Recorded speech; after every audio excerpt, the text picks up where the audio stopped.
welcome to our channel Shreya's and Shraddha's World. Today I am making pretty paper bird. Let's get started. Here I am taken yellow color paper.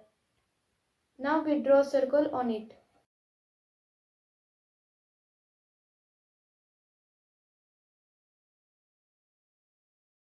Now we cut the paper as per the size of the circle.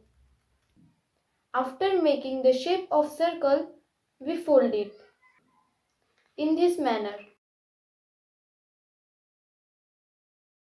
and we cut from center.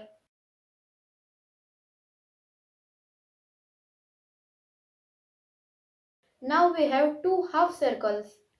Among these, we are going to use only one. We will fold in this manner. Now we fold this way.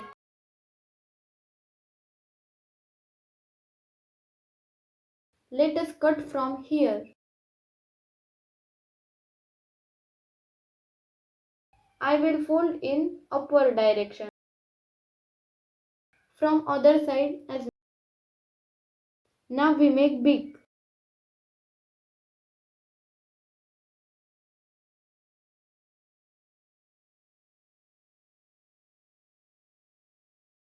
Now we draw here eyes. And in another side also.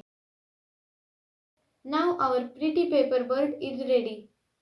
Thanks for watching. Bye.